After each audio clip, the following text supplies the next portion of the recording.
Boa tarde, sejam muito bem-vindos a mais um episódio de Despolariza. Hoje tenho aqui comigo a Presidente da Nova Direita, um novo partido, Ossanda Liber. Bem-vinda, Ossanda. Obrigada. Antes de começarmos, quero agradecer aos novos mecenas, Luís Gonçalves, João Albuquerque, Tiago Paiva, Gisela Coelho, Vítor Neves, Mafalda Festa, Francisca Azevedo, Marta Costa, Filipa Paupério e Ricardo Santos. Muito obrigado. Também tu podes tornar-te mecenas clicando aqui neste link à minha volta. Ganham acesso a conteúdo exclusivo, ao Discord, ao WhatsApp, eventos, muito mais coisas. Se ainda não estiverem para aí virados, deixem um like, um comentário, uma subscrição que ajuda tudo. E vamos então aqui conhecer esta história da Ossanda. Então, Ossanda, apanhaste ali uma chuvada à porta. É mesmo. Como é que chove tanto aqui e não chove em Lisboa? Chove um bocadinho mais aqui. Tem que haver uma parte pior, não é? É tudo tão bom. Não, mas verdadeiramente nem sei se é pior, não é? Nós precisamos de chuva também, isso é que é verdade. Mas de facto não saí prevenida, então apanhei uma chuvazinha, mas pronto, estou cá. Desde que não se veja no cabelo, não é? É isso. Olha, nós aqui começamos com uma rubrica que é Lotaria Genética e Social,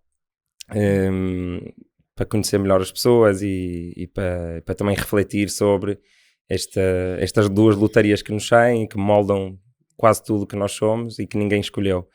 E então queria-te perguntar um bocadinho a ti sobre como é que, não é? Em que família que te calhou e que genética que te calhou e como é que a tua família te influenciou para seres quem tu és hoje.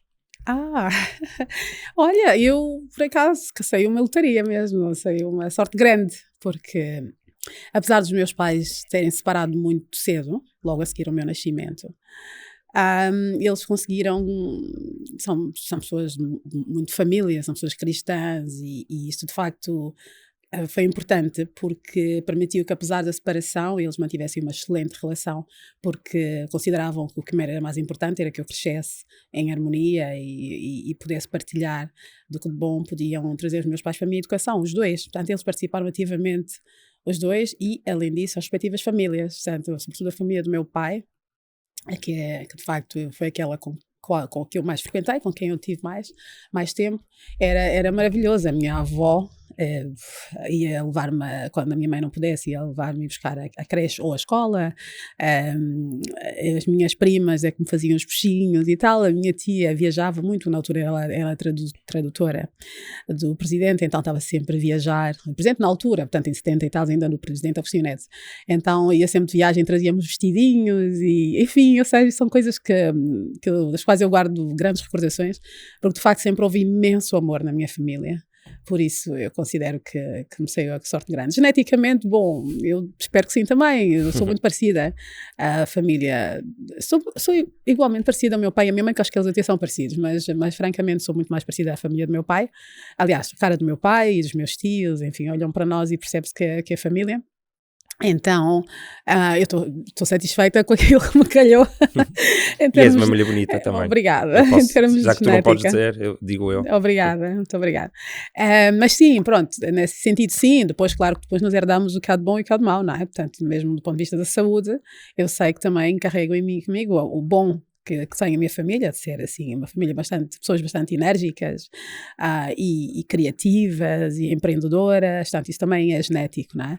Mas depois também tem aquelas pequenas coisas, não é? É melhor não comer muitos açúcares porque pode correr mal e então tenho que ter certos cuidados porque já sei que herdo isto dos meus pais. Então, no final o balanço é muito bom. Eu sou muito feliz por ter nascido naquela família maravilhosa e isto também tem-se refletido na forma como eu própria abordo a minha família, a família que eu criei. Então, francamente, está tudo bem. E então, para além dessa tia que era a tradutora do presidente, era tia, não era? Era uma tia, sim, irmã do meu pai. Os teus pais eram envolvidos politicamente ou falavam de política em casa? Bom, a minha mãe não. A minha mãe nem pensar. Nunca foi, sempre foi muito cética em relação à política. O meu pai, sim. Na altura, foi pós-independência, não é? Eu nasci em 77, a independência foi em 75. E o que estava em causa era o rumo a dar a Angola.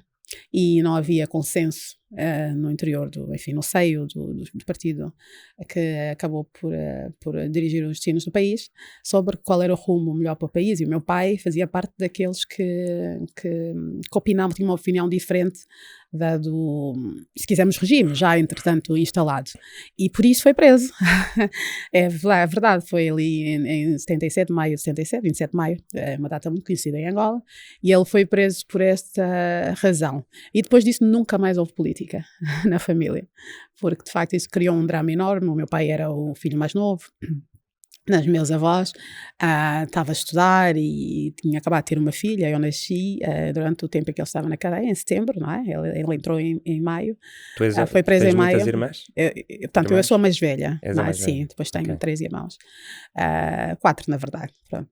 E eles, e então o facto de eu ter nascido no período em que meu pai estava na cadeia, estava preso, ele ficou lá ainda um bocadinho, e então isso gerou todo um drama na família, que fez com que nos anos seguintes, nos 40 anos seguintes, ninguém se quis envolver em política, até que eu decidi, eu própria, enverdar por aí. Então isto tudo em Luanda, certo? Sim, tudo em Cresceste em Luanda. Luanda. Eu nasci e cresci em Luanda, sim. Eu sabia que era Angola, mas Sim, não é? em Luanda. Uhum. Não há, Luanda, eu sou um bocado ignorante sobre Angola, conheço melhor Moçambique, mas Luanda deve ter uma percentagem gigante da população de Angola, não é? Sim, não, certamente, até porque durante os anos de guerra, que foram muitos, o sítio onde eu estava com alguma segurança, onde tinha alguma segurança, era Luanda. Então havia muita gente refugiada do interior de Angola para Luanda. Agora está a começar a melhorar nesse sentido, as pessoas estão de facto a conseguir voltar para as províncias de origem, que gostam, que nunca, é engraçado, há muita gente em Luanda que teve que ir para Luanda, mas nunca gostou de lá estar, porque estava muito habituado àquela vida mais pacata, tranquila, do interior. E durante muitos anos, mesmo depois da guerra, não se podia ir para lá, porque não se podia desenvolver, por exemplo, a agricultura, porque os terrenos estavam minados. Isso também, eu tenho manifestado muitas vezes sempre uma resistência às guerras, no geral, pelo mundo, porque precisamente eu sei o que é que isto custa aos países. E, de facto, Angola até desminar levou anos e anos e anos, e só agora, nos últimos 10 anos, eu diria assim, nos últimos 5 a 10 anos é que as pessoas puderam começar a voltar para as suas terras, porque de facto aquilo estava tremendamente minado. E então é isso, de facto Luanda acolhe ainda hoje, como a maior parte das capitais, grande parte da população, porque é o centro administrativo, é o centro político, é o centro económico. Os grandes investimentos inicialmente foram feitos em Luanda, agora já estão mais dispersos, está mais centralizado a administração local nas províncias, não é? Que em Angola ainda são províncias. Nas províncias também já começam a funcionar, as estradas, as infraestruturas começam a ser instaladas. Neste momento há de facto uma tendência para as pessoas voltarem para os seus territórios de origem, sendo que Angola é enorme para a população que tem. Então há de sempre haver imenso espaço e é possível que isso vá aproveitar, vai-se aproveitar isso para descongestionar Luanda. Então, avançando aqui um bocado, tu depois, em que momento é que vieste para Portugal? Então, eu antes de vir a Portugal ainda fui à França. Eu aos 21 Fizeste anos. Licenciatura em Luanda? Comecei em Luanda, sim, na Universidade Agostinho Neto, e depois um dia fiz uma viagem. Eu trabalhei durante um período, juntei o meu dinheiro e decidi fazer uma viagem sozinha, a primeira viagem sozinha, sem os meus pais. E vim para a Europa, portanto, estava com o meu dinheirinho de um ano guardadinho. Então fiz uma viagem por Lisboa e depois pelo sul, por Espanha e sul de França e depois para Paris. E em Paris conheci alguém que me propôs casar. E assim foi. Durante a viagem? Sim, durante as férias. Quer dizer, não me casei durante as férias, mas pronto, foi aí que nos conhecemos. E depois regressei a casa para arrumar as minhas malas e voltar para a França, porque Foi quanto tempo entre se conhecerem e pedir de casamento? Não, na verdade nós conhecemos nas férias, eu fiquei, portanto eu tinha que me ir embora, imagina, 5 dias depois, ou nem isso, acho que 3 dias depois, conhecemos e claro que prolonguei a estadia por mais 15 dias para aí, mas depois, durante esse período, ele disse, olha, tu ficas cá e porque eu vais-te casar comigo. E então eu naturalmente voltei a Angola e comuniquei isso aos meus pais, claro que não correu bem, que eles não gostaram. Mas a decisão estava tomada e nós, ao fim de um ano e tal, de estarmos a viver juntos, acabámos por nos casar e daí nasceram as minhas 2 primeiras filhas. E então continuaste o curso em Paris? Não. Não? Na altura, em primeiro lugar, comecei logo a ter filhos, mas também eu não dominava o francês, não é? Hoje sou bilingue, mas na altura não. E então eu vim para Coimbra, porque os meus pais já estavam muito descontentes pelo facto de eu ter saído de Angola naquelas circunstâncias, ia-me casar com uma pessoa que eles não conheciam, enfim, a filhinha deles, e então eu, para não acumular o descontentamento, eu e meu marido conversámos e decidimos que era melhor que eu continuasse os estudos, para pelo menos nesse aspecto não os desiludir demasiado. E então eu fui para Coimbra. Digamos que, para concluir os estudos, a verdade é que eu já em Angola, quando entrei para a Universidade de Agostinho Neto, a Faculdade de Direito, eu já não foi uma escolha minha, foi no fundo quase como uma imposição, porque na altura não havia muitas opções. Hoje em dia temos formação de tudo e mais alguma coisa, não é? Na altura havia aqueles clássicos de medicina, engenharia, sim. Direito, letras, e de todas estas a que eu menos gostava, acho que aquela que eu menos desgostava, assim é que é, era Direito, mas já fui absolutamente contrariada, não gostava na verdade eu gostava mesmo da matéria em si, não me incomodava, mas a ideia de ser advogado, ou ser jurista, ou de ser juíza, ou o que fosse, não me agradava, não era isso que eu queria para mim. E então eu cheguei a Coimbra e, por incrível que pareça, talvez por estar mais livre e já ser dona do meu destino, eu percebi que estava ali a perder o meu tempo, porque não era ali que eu me ia fazer mulher, não era ali que eu ia encontrar a minha felicidade. E então eu até fiquei lá 2 anos, mas depois fui-me embora. Disse, não, vou-me embora, não quero. Tinha alguma dificuldade, é verdade, de adaptação à cidade, porque eu na altura já tinha, entretanto, a Rafaela e a Charlotte, e o que aconteceu foi que eu já via como mãe e como chefe de família e como esposa, os meus colegas não, eram todos muito jovens, e portanto, então tinha aquela vida de estudante maravilhosa que eu acabei por não ter tido. Loucura de Coimbra. A loucura de Coimbra, sim. Não é muito compatível com mãe de 2 filhas. De todo, eu não vivi nada disso, é verdade. Então, ou seja, estava totalmente deslocada, eu não estava no meu elemento definitivamente. Então fui-me embora e eu tinha uma grande vontade, eu gosto de escrever, então tinha vontade de fazer, eu gostava da ideia de entrar para o cinema, fazer guiões, fazer produção, de entrar para o mundo do cinema. Então eu vim para Lisboa e como o meu esposo até era francês na altura, não é? Eu gostava imenso de Lisboa, ele disse, olha, sai daí, não estás feliz, vamos embora, vamos para Lisboa, vamos educar os miúdos lá. E de facto quando chego a Lisboa, que era totalmente diferente daquela Lisboa que eu conheci enquanto crescia, quando eu vinha de férias. Então eu cheguei e apaixonei-me, foi mesmo um amor, uma coisa, eu estou em casa, finalmente fui capaz, que é algo que nem em Paris aconteceu. É incrível, em Paris estava bem, morava sempre em Paris e tudo, mas realmente chegar a Lisboa foi para mim, olha, ok, cheguei a casa, daqui já ninguém me tira. E aqui estamos em que ano? Isto foi em 2004. Ok. Sim, Euro. Em 2004, euro. É verdade, é sim senhor. E pronto, olha, e daí continuei a ficar em Lisboa, lá fui fazer cinema, estamos a falar da minha formação. Entrei para a escola de cinema e fiz Restart, para Restart, exatamente. Por acaso nem sei se ainda está a funcionar. Olha. É uma questão engraçada, que era ali no Parque das Nações, junto ao Vasco da Gama.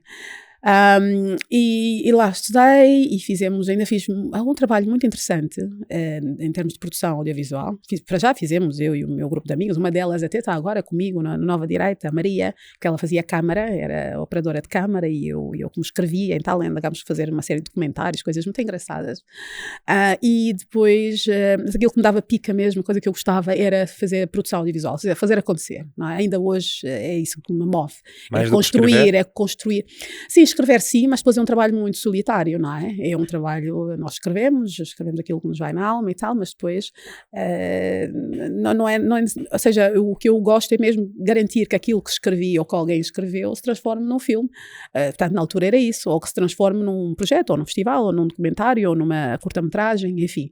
Tu eras realizadora das coisas que escrevias ou deixavas para em alguns casos sim, por acaso, em alguns casos sim, nós fizemos 1 ou 2 documentários que eu realizei, a Maria, que era a minha parceira, terceira na altura, fazia câmara. Fizemos por exemplo, sobre os Santos Populares, tivemos a gravar e foi uma coisa muito gira mesmo. Bom, foi uma fase engraçada. Depois, como obviamente é preciso ganhar dinheiro, e com essas brincadeiras não se ganha dinheiro, então nós organizamos um festival de cinema. Inicialmente era uma mostra de cinema e depois a Embaixada de Espanha gostou imenso porque era ibero-americano. Era ibérico inicialmente e depois nós transformamos em Rola Lisboa, Festival de Cinema Ibero-Americano, que nós organizamos ali no São Jorge, em Lisboa. E então, a partir daí, a Embaixada de Espanha gostou imenso, então passou a patrocinar uma mostra de cinema dos espanhóis, juntámos, fundimos tudo e transformou-se num festival. Foi muito engraçado. Ainda premiámos alguns alguns atores e realizadores portugueses também, e de facto eu revia-me bastante naquele tipo de ambiente de trabalho, porque de facto, além de muita criatividade, garanti que aquilo acontecia. Aquele festival na altura foi super inovador, porque nós em Portugal não víamos cinema espanhol, aí cinema espanhol é fantástico, é simples. Ainda hoje não vemos cinema espanhol, agora a Netflix acaba por nos proporcionar condições para ver umas séries, mas de facto não víamos, e na altura foi inovador e íamos o São Jorge, foi mesmo muito bem. A questão é sempre a mesma. Nós sabemos que ainda hoje é verdade que não se vive da cultura, não se vive do cinema. Sim, os portugueses não veem filmes portugueses muitas vezes, quanto mais espanhóis, não é? Não, e mesmo os festivais também, quer dizer, os festivais cobram 2 euros, 3 euros, 4 euros para o acesso às salas de cinema no momento dos festivais, ou se tem grandes patrocínios, e o que para o cinema que nós representávamos, que era ibero-americano, é muito difícil atrair patrocínios, ou então, de facto, passa-se fome. Isso não podia ser. E foi preciso tomar decisões aí, porque de facto eu aí entretanto já tinha 2 filhas, o casamento estava a começar a ficar um bocado instável, porque eu de facto decidi que ia ficar em Lisboa, também era uma situação temporária. O meu esposo ainda tinha a profissão da altura dele em curso em França, portanto ele ia e vinha, era uma situação muito desconfortável e claro que depois correu mal. Eu costumo dizer que Lisboa, eu troquei-o por Lisboa. Okay. E então, não foi bem isso que eu pensei na altura, mas de facto hoje voltando atrás, de facto é o que se calhar se tivéssemos ficado em França a coisa não teria corrido mal. Então já não estão juntos? Não, já não estamos juntos, já há bastante tempo. Entretanto, as coisas, os destinos, está tudo pré-definido, não é? Eu sou crente e acredito que foi assim também, porque era para me dar espaço para conhecer o meu atual marido, que eu gosto imenso, com quem tenho mais 2 filhos, portanto eu agora tenho 4 filhos, e com quem estou há 14 anos. E que me fez voltar a amar em português, o que muda tudo. Para quem, como eu, sou tão apreciadora de tudo que tem a ver com esta Portugalidade, não é? Com a qual eu cresci, desde a cultura, as coisas que acontecem, a proximidade que eu ainda pretendo manter com a cultura também angolana, e isto tudo não é possível com alguém culturalmente tão distante como era o meu primeiro marido, e com todos, obviamente, uma pessoa que me tratou muito bem, que esteve muito bem como marido, eu tenho tido sorte nisso, um cavalheiro, mas de facto essa questão cultural pesou bastante. E eu encontrei esse conforto agora nessa relação. E então parece que estava predestinado, por um lado, a ficar em Lisboa e por outro lado a ficar com ele. Estou tentado já a entrar na tua candidatura Somos Todos Lisboa, candidatura à Câmara Municipal, mas vou aproveitar antes, se calhar, para falarmos um bocado de racismo, porque pronto, já estamos aqui numa fase da tua vida em que já estavas em Portugal há bastantes anos. E então vamos jogar à rúbrica pessoas a atacar ideias que normalmente defendem, porque pronto, eu sei que tu já disseste algumas vezes que achas que não existe racismo estrutural em Portugal, e então pronto, queria-te desafiar em primeira mão defenderes a ideia de que existe racismo estrutural ou várias formas de racismo em Portugal. E depois disso falamos à vontade sobre o racismo e dizes a tua posição original. Ok, então, mas claro que há racismo em Portugal. Então, como vemos todos, no poder não há pessoas das minorias. Nas empresas há muito pouco acesso às minorias, não é? Em termos de postos de direção. Aconteceram pelo menos 2 casos de mortes a cidadãos pertencentes das minorias étnicas por motivos raciais. Então, todos esses fatos acabam por comprovar que Portugal é um país estruturalmente racista. Ok, mas estruturalmente racista é diferente de haver eventos racistas, não é? Tu achas que... Agora posso passar a minha verdade? Já pode. Não, vamos lá ver. Eu, obviamente, o que acabei de dizer é exatamente os argumentos que são usados pelas pessoas que defendem que Portugal é extremamente racista. Eu discordo totalmente. Mas acho que tudo o que tu disseste é verdade. Mas é tal coisa, há situações pontuais, sabem, as pessoas idiotas que acabam por insultar as outras, pelo que quer que seja, por onde elas julguem que o seu ponto fraco, elas existem em todo lado. Eu vi isso enquanto cresci também em Angola. E eu tenho dado esse exemplo, mas é real. Se a pessoa não for negra, é gorda, ou é magríssima. Eu sabe que enquanto cresci era mesmo muito magra. E então, quando eu passava, as pessoas chamavam-me, minhas vizinhas, assim, mais invejosas, chamavam-me fininha. Olha a fininha, já está a passar. Isso hoje, na altura, bom, eu, quer dizer, não ligava, paciência, seguia a minha vida, também não estava formada para reagir de outra maneira, senão ignorar. Mas isto hoje, não é? Isto hoje é intolerável, certo? E tanto acontecia, ou seja, há várias, imensas formas de discriminação, todos os dias, sobre as quais não se fala. Elas existem, o racismo é uma delas, mas dizer que um país tem um sistema racista, que é estruturalmente racista, é para quem não sabe o que é isso de racismo. Eu vivi ao lado de um país, que é a África do Sul, onde houve um verdadeiro apartheid, em que havia leis discriminatórias para brancos e para negros. Isto em Portugal não existe. Quer dizer, Portugal, os portugueses foram o povo mais colonizador, que mais se misturou com os nativos dos países onde esteve. Por isso é que há tanta mestiçagem. E muitos desses portugueses, no caso de Angola, que é a realidade que eu conheço, ficaram por lá. Ficaram lá, e há pessoas que nem sequer querem saber de Portugal, estão sentindo bem. Ou seja, eu não tenho elementos hoje que me façam de facto defender a tese de que o povo português ou que o país Portugal é predominantemente racista. Agora, o que é preciso? Houve várias lutas que eu respeito para as igualdades e para lutar contra as tendências racistas que elas vão existindo, não é? E ainda bem que existem ainda, eu acho que devem continuar, acho que é preciso denunciar as situações, todas elas, qualquer situação de discriminação no geral, mas de racismo já agora em especial, é preciso que sejam denunciadas, que é precisamente para fazer com que as pessoas, independentemente do que pensem, tenham a capacidade de se conter e não fazer com que os outros se sintam mal e não discriminar. Agora, em termos de sistema, olhem para mim, o que é que eu não fiz pelo facto de ser negra, não é?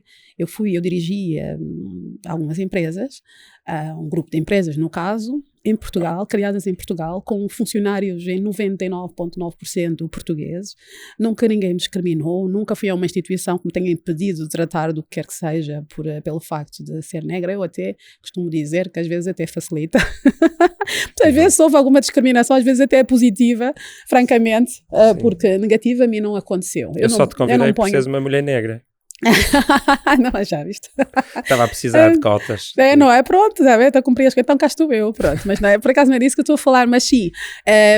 E agora politicamente, cá estou eu, quer dizer, eu sinto que eu sou perfeitamente aceite, ainda mais no meio mais conservador da nossa sociedade, que é a direita.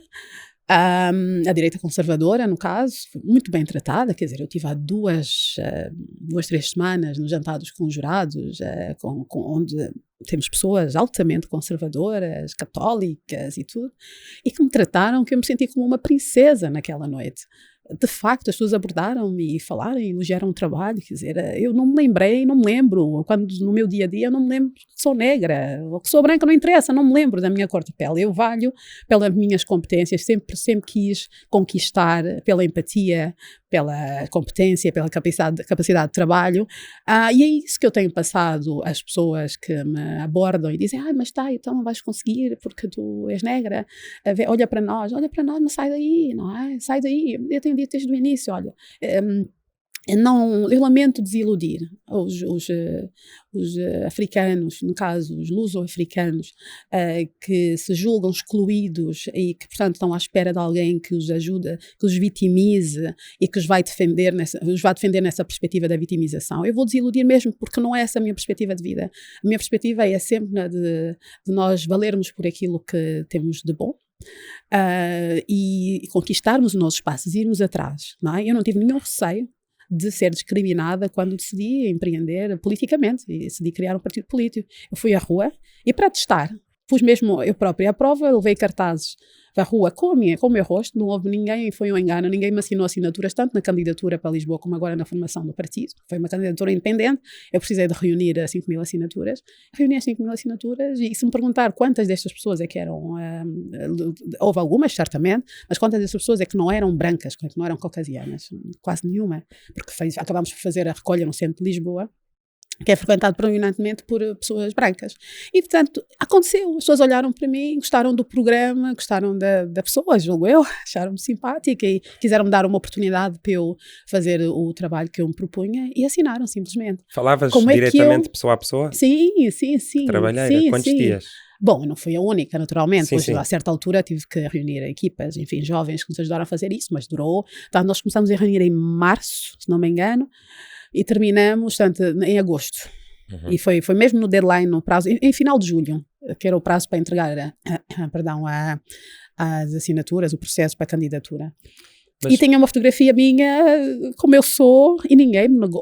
Claro que há pessoas que negam, mas isso negam a toda a gente. Mas as pessoas dizem que não querem saber de política, vocês da direita, na altura não se tratava de direita ou esquerda, mas a política são todos os mentirosos, eu não voto em Lisboa, enfim. Há sempre essas coisas que toda a gente ouve. Não é fácil recolher assinaturas, mas a verdade é que eu consegui.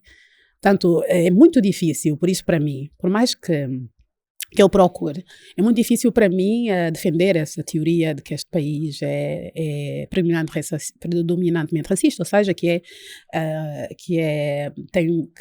sofre de um problema de discriminação. Eu não concordo. Não é essa a minha experiência. Aliás, vejam o meu marido também. Quer dizer, o meu marido casou-se comigo, é branco, de Viseu. não vamos dizer que é de Lisboa, sabe? Que a mente mais aberta. Não, ele vem de Viseu, ele e a sua família. A família aceitou-me, respeita-me. Meus filhos são mestiços, são muito bem aceitos no seio da família, bem, até às vezes demasiado. Adoram os avós adoram-nos. Eu não conheço isso.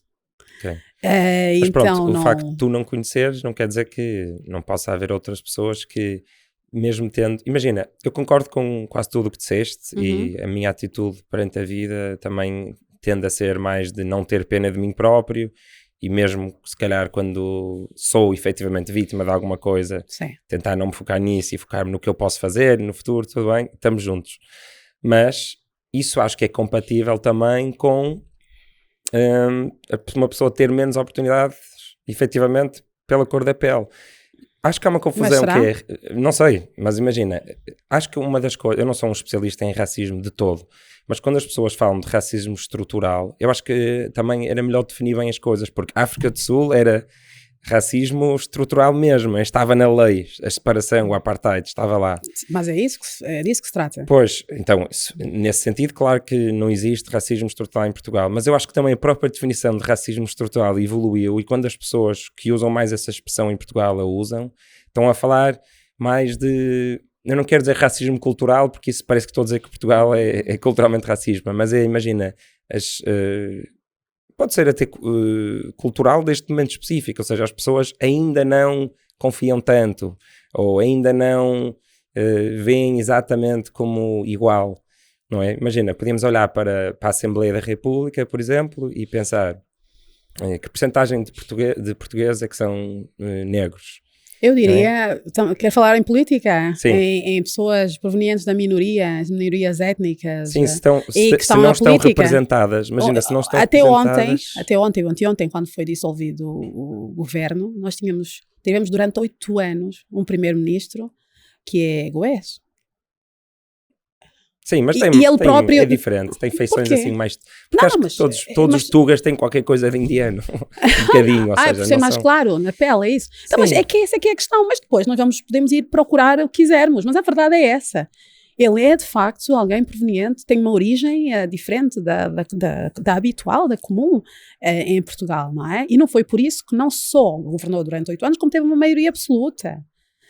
Não é? Tanto um país racista nunca iria permitir uma coisa destas. Olha para o resto da Europa, quantos países tiveram isso? A Inglaterra vai tendo, ainda agora tem, por acaso, coincidentemente, um primeiro-ministro, e de facto é um país que sempre teve muito aberto à imigração e aos refugiados e tal, portanto é normal que assim seja. Mas de facto não há muitos países que possam... E a França também é muito aberta e então tem uma grande diversidade, é verdade, porque também é um país que de facto vive mesmo muito em torno da imigração, mas de facto Portugal não tem demonstrado o contrário. E agora, vamos lá ver, o que eu digo é, se eu fui fazer este caminho e não foi criado nenhum obstáculo, o que é que impede outras pessoas que, como eu, são originárias da África, de fazer?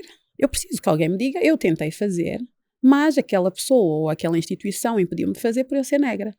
Sim, o teu caso mas um o meu caso, não eu não sou especial, não é? Eu não sou especial, quer dizer, imagina, eu sou um exemplo de que, com perseverança e com autoconfiança, que é preciso não cairmos no erro de nós encontrarmos culpados do nosso insucesso. Eu só aceito que alguém me venha dizer isso quando, de facto, se ela demonstrar a si própria, ou demonstrar-me a mim, se estiver a defender essa tese, que deixou de concretizar um objetivo concreto porque uma certa entidade, ou uma certa pessoa, um certo grupo de pessoas impediu pelo facto dela ser negra. Até que não seja explicitamente, às vezes as pessoas fazem, não, eu sei que às vezes o racismo fica camuflado e as pessoas não sabem exatamente, mas nós sabemos ler, nós somos pessoas inteligentes.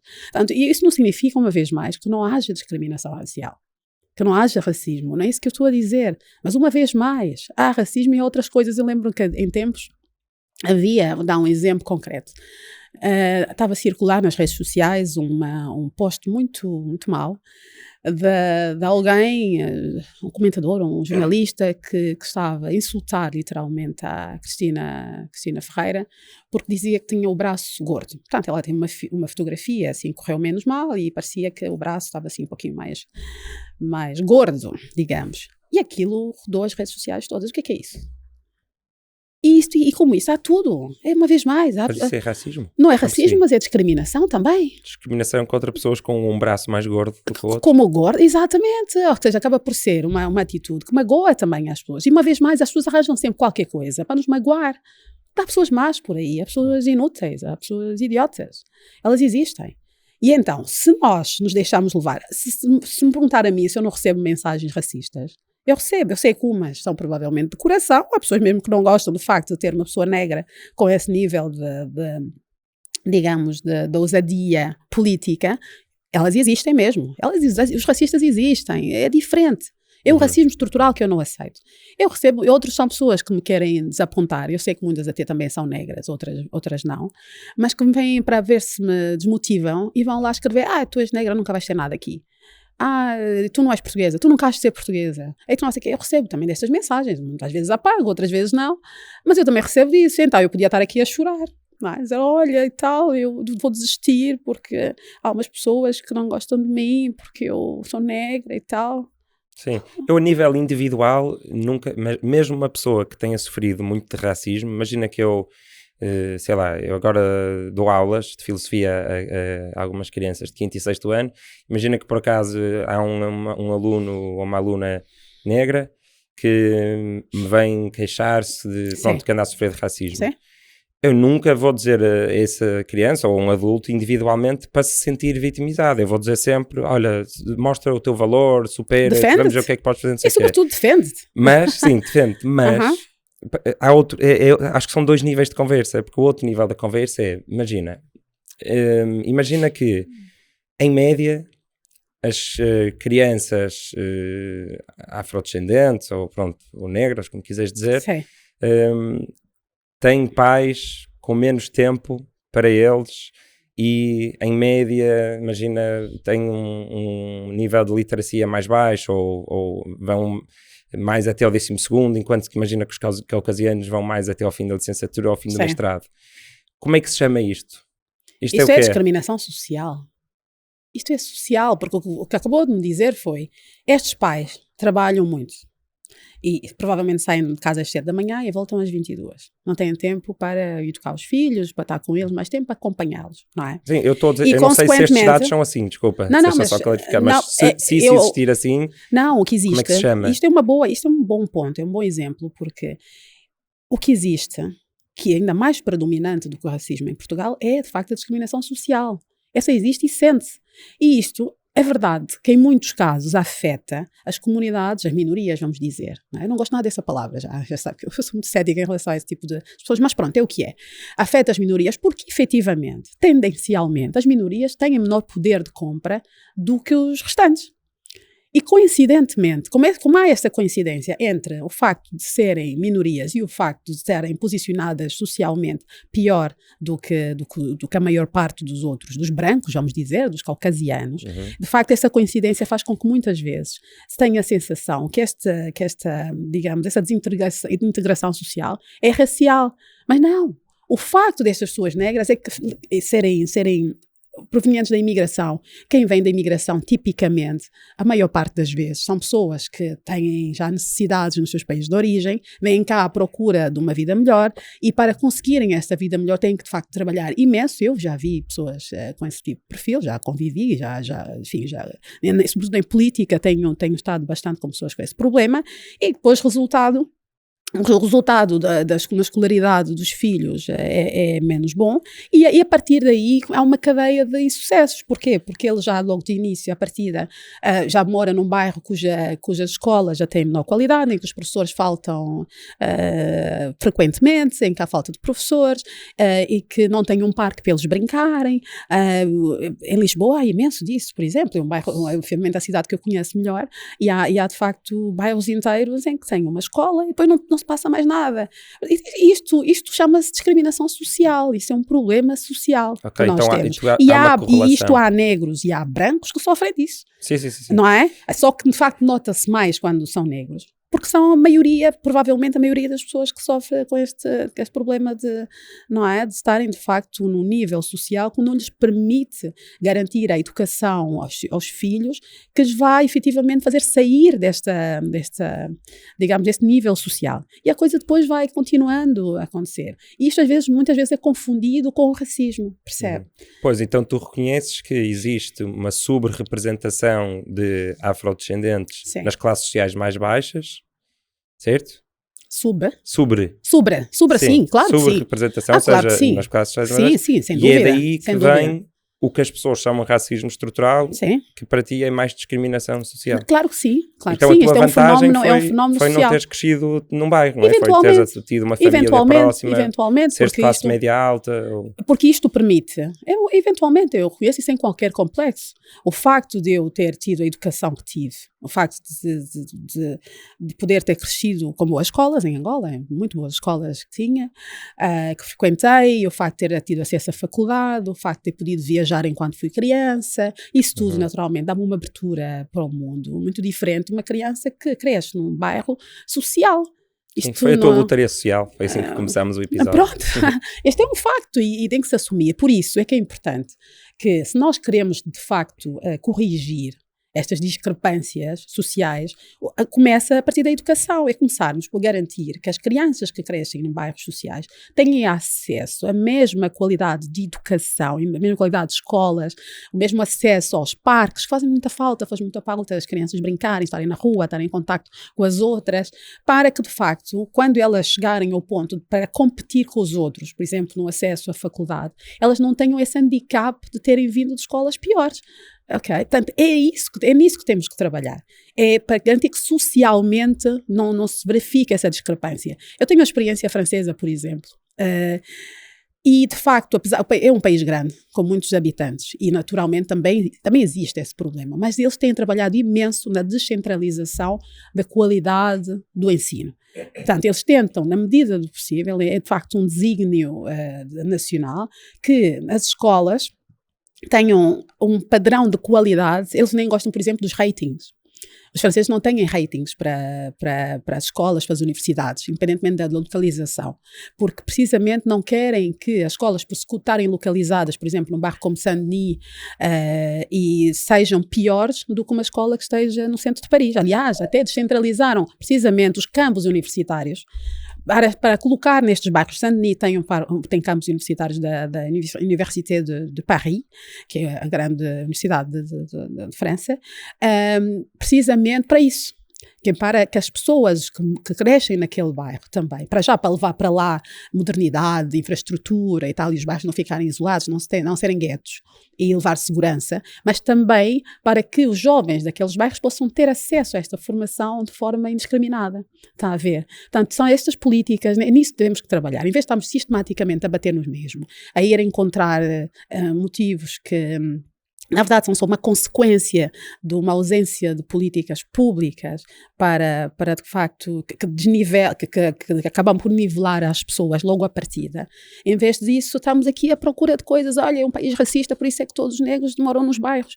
Não é isso. É preciso levar educação, é preciso levar escolas, é preciso creches, levar parques, levar desporto para os bairros.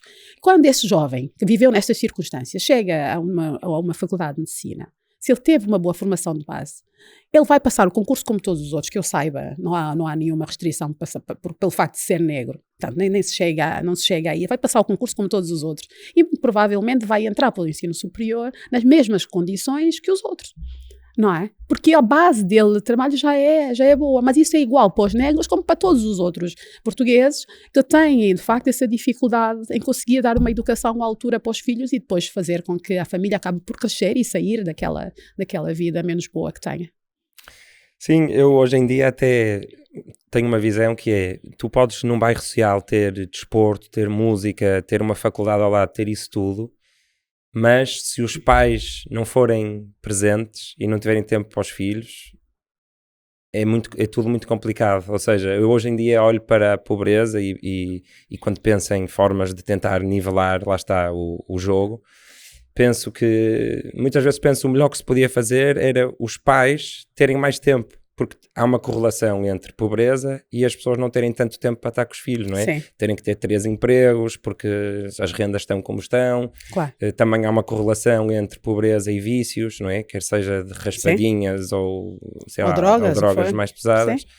E então, sei lá, eu acredito muito no poder da família. E então hoje em dia vejo que mesmo que tu tenhas um bairro com muitas atividades e muito dinheiro a ser atirado para atividades, não é, de todo tipo no bairro, sem casa, naqueles primeiros anos não haver um ambiente de amor e curiosidade é muito complicado. É verdade. E tanto é verdade que nós, sabe que o nosso programa agora de campanha é muito centrado na família. Aliás, se vir o nosso flyer, só fala por famílias mais prósperas, mais felizes, mais sem drogas e tal. Portanto, o nosso foco está totalmente na família, porque nós consideramos que é precisamente aí que isso que começa. Mas para isso tem que se implementar medidas concretas. Portanto, é tudo muito bonito, mas se não se implementar medidas concretas no sentido de fazer com que as famílias tenham efetivamente mais tempo, que ganhem mais e que consequentemente possam dar mais tempo, mais amor aos seus, ou ao esposo, à esposa, aos filhos, e que fiquem mais equilibradas para que o ambiente familiar seja bom. Eu falei muito inicialmente sobre o ambiente no qual eu cresci. Isso faz de mim hoje uma pessoa equilibrada, não é? O facto de ter tido tanto amor, tanto carinho, tanto tempo. Se não estava a minha avó, minha mãe também trabalhava muito, mas se não estava a minha mãe, estava a minha avó. Este facto das pessoas terem que se distanciar dos seus sítios, os sítios onde estão as suas famílias para ir à procura de emprego, a questão dos professores, por exemplo, enfim, há aqui muitos exemplos que podem ser dados, têm que se distanciar da sua zona de conforto para trabalhar, para ganharem um pouco mais de dinheiro, um pouco mais, nem sequer é tão considerável quanto isso, ou para trabalhar tout court, não é? Muitas vezes se não forem deslocadas não têm essa possibilidade. Isso tudo faz com que as famílias de repente fiquem desestruturadas. E, portanto, nada é feito. Daí eu dizer muitas vezes que Portugal a Assembleia da República precisa de um partido conservador, como a Nova Direita, por exemplo, porque é preciso voltar a pensar nas famílias como o núcleo essencial da sociedade. É aí que tudo começa. Uma criança que nasce numa família estruturada ou sem tempo, até pode ter dinheiro, mas se não tiver tempo para a educação dos seus filhos, acaba por delegar esse tempo, para delegar esse trabalho para a rua, não é? A rua é uma escola terrível, mas ela é. Ou então para as escolas, que não estão feitas, não estão vocacionadas necessariamente para educar. Daí que nós estamos tentado a pensar imenso em como é que vamos reequilibrar a sociedade.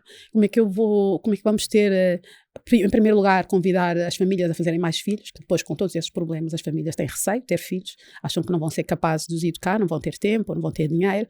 Então, como é que isso se faz? E também como é que se dá mais tempo às famílias para se criar esses laços que são absolutamente imprescindíveis para o crescimento das crianças. E temos uma série de medidas, logo desde o primeiro momento da criação de uma família, como, por exemplo, a licença de maternidade, que é uma das medidas mais polémicas que nós temos aqui a propor, que é a licença de paternidade, maternidade, parentalidade, na verdade, de 24 meses, que visa precisamente isso, é dar tempo às famílias para se lançarem para essa aventura, para terem os filhos, para que os filhos tenham aquele calor dos pais durante aqueles 2 primeiros anos, e a partir daí a criar um equilíbrio no seio da família para que se continue. Portanto, claro que as medidas não terminam pelos 24 meses de maternidade, porque a vida continua, mas de facto é logo um começo.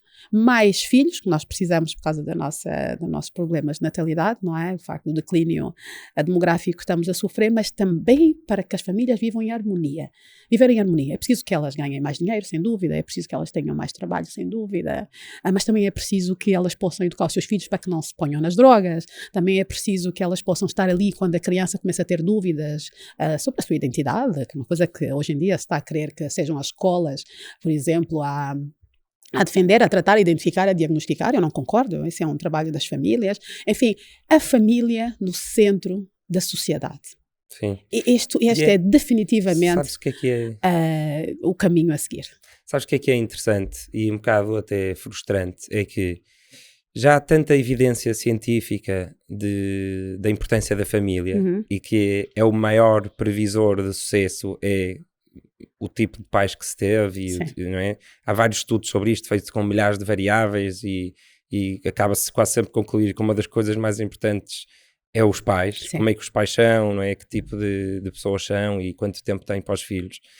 Mas ainda assim, parece que quando se fala de família, talvez por causa do Deus, Pátria, Família de Salazar, não sei, mas em Portugal, quando se fala da importância da família, parece que é uma coisa não sei, parece que é lido por muitas pessoas como se fosse uma coisa salazarista. Uma má, não é? Uma coisa má, ou uma família. Coisa antiquada. Não, inacreditável, não é? Mas é ciência. E eu tenho pena, porque eu acho a família super importante. Eu acho que não é por razões ideológicas, eu acho que é porque também sou cientista e estudei as coisas, ou seja, bate certo. Claro. A minha intuição bate certo com a ciência. Sim, não, mas bate certo. Mas é de propósito. É preciso pensar que essa ideologia que agora vem dizer que está tudo errado e que as pessoas até podem perfeitamente viver sozinhas e que não precisam ter filhos e enfim, tudo isso, e que acaba por querer transferir aquilo que são as competências da família para a sociedade, para as escolas, para a rua, enfim, e para a televisão. Isto tem um objetivo, é que de facto a ideologia, digamos, que defende a esquerda é uma ideologia de controle. E só assim é que se mantenha no poder, controlando as pessoas através das suas fragilidades. E é verdade que um indivíduo sozinho é muito mais frágil do que no meio de uma família estruturada, não é? Portanto, isto também está estudado, é sabido, daí que o meu combate diário é no sentido de eu conseguir reunir condições para ir, de facto, à Assembleia da República e apresentar uma perspectiva que é aquela que é do equilíbrio, que começa, de facto, na família. E, portanto, todas essas teorias de que a família não serve para nada, que somos todos uns incompetentes e que na realidade quem deve fazer esse papel é toda a gente, menos a própria família, menos os pais, isso de desautorizar os pais e até os professores, não é? Acaba por ter um objetivo muito concreto, é controlar e a partir daí obter ganhos políticos. A questão do racial é a mesma coisa, é absolutamente instrumentalizada. É instrumentalizada e tem um problema, é que quando depois há de facto situações de racismo, que elas existem uma vez mais, não podemos negar, elas estão aí no cotidiano. Quando há esse tipo de situações, já acabam por não ser credíveis, porque de facto atribui-se tudo ao racismo, por exemplo. Portanto, esse tipo de abordagem da sociedade que acaba por puxar pelas fragilidades das pessoas ao invés das suas competências, do seu lado forte, está de facto a desequilibrar toda a sociedade. E é isso que depois deu origem a a ideologia de género, por exemplo, que nos está a causar tanto medo, tanto pavor às famílias, porque realmente nós hoje temos a sensação que, como pais, e independentemente de estarmos disponíveis ou não, como pais já não temos o poder, já não temos a possibilidade, a capacidade para educar os nossos filhos de acordo com os nossos valores. Okay? Portanto, isto tudo vem sempre do mesmo.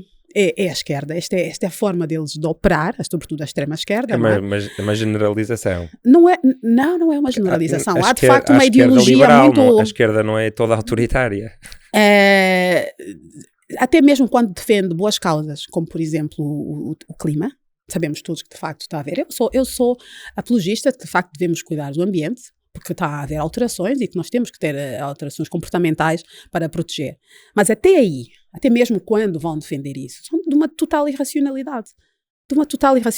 Porque é assim que se mantêm no poder. Mantêm-se no poder através do medo, através das fragilidades, através do pavor, do terror, quando acabam por definir, por decreto, que um partido político que defende a família, o trabalho, enfim, a segurança, quer dizer, que são mínimos para uma sociedade funcionar, acabam por depois extremar as posições e dizer que são partidos da extrema-direita, por exemplo.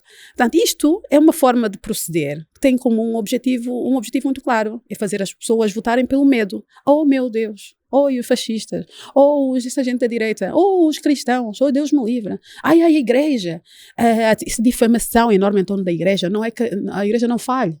Eu estou aqui a tocar em vários pontos que eram os nossos pontos de equilíbrio, precisamente. A religião, a família, não é? E de repente estão todos a ser postos em causa. Mas a igreja tem feito mais bem do que mal, com todos os seus problemas, e que devem ser denunciados e que devem ser tratados. Não pode haver privilégio nenhuma discriminação positiva em relação à igreja quando as coisas correm mal. Eu sou perfeitamente a favor que se investiguem os casos que são denunciados.